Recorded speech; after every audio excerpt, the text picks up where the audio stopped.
सर्वस्वाला माणूस विसरून जातो. 20-22 दिवस कशाची आठवण नाही, केवळ ज्ञानोबा, तुकाराम आणि पांडुरंग राय. रामकृष्ण हरी माऊली. रामकृष्ण हरी, रामकृष्ण.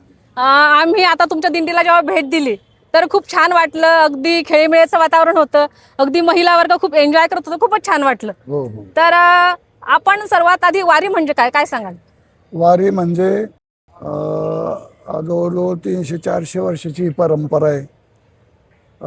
जगद्गुरू तुकाराम महाराजांचे कनिष्ठ चिरंजीव नारायण महाराज यांनी माऊली ज्ञानोबारायांचा आणि जगद्गुरू तुकोबारायांचा हा दिंडी सोहळा सुरुवात केला.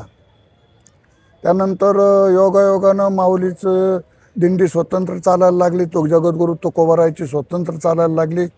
म्हणजे जगात सगळ्या विश्वामध्ये जगतामध्ये लाखो माणसं, लाखो वारकरी कमीत कमी 20 दिवस एवढा दूरचा प्रवास करतात.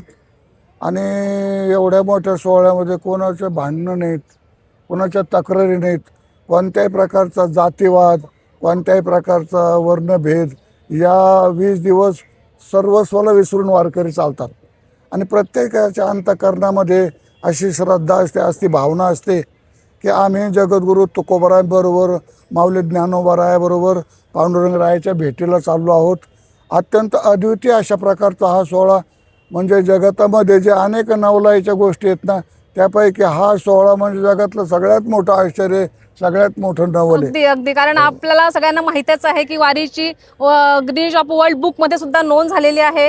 तिचं वर्ल्ड रेकॉर्ड आहे. आणि आता तर ह्या वर्षी खूप आनंदाची गोष्ट आहे की ग्लोबल वारी म्हणून जे आहे, जे इथून ज्या पादुका लंडनला गेल्या होत्या त्या 11 देश फिरून पुन्हा आता लंडन ते पंढरपूर अशा प्रवासाला निघालेल्या आहेत.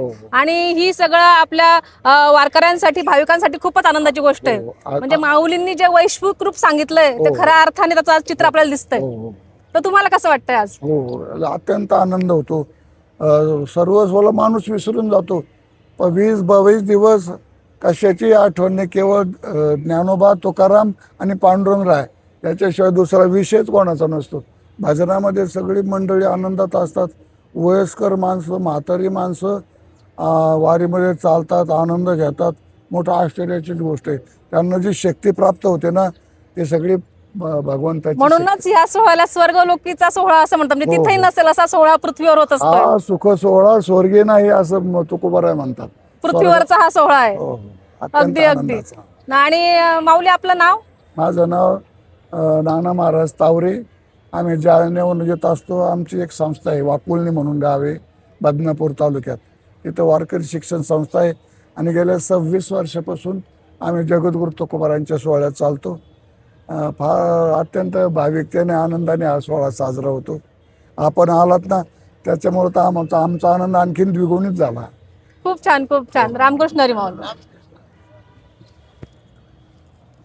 आणि अशा ह्या वाऱ्या ज्या आहेत त्या अगदी खेड्यागावातनं, प्रत्येक गावातनं, प्रत्येक जिल्ह्यातनं इथपर्यंत, म्हणजे असा एकही भाविक नसेल की तो कोणत्या गावातनं आला नसेल. अगदी कान्याकोपऱ्यातनं हे सगळे वारकरी संत येत असतात. वेगवेगळ्या संतांच्या इथे भेटी होत असतात. सगळ्या संतांच्या पालख्या इथे भेटतात. आणि या सोहळा अगदी अवर्णनीय आहे. याची देही, याचा डोळा ज्याने बघितलं त्याचं जीवन सार्थ झालं असं आपण म्हणू शकतो. आणि आपली ही वारी सुखाची हो, हीच आमची सदिच्छा आणि शुभेच्छा. धन्यवाद. धन्यवाद.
राहू द्या ना, मग असं जावं लागेल, लांबून जावं लागेल.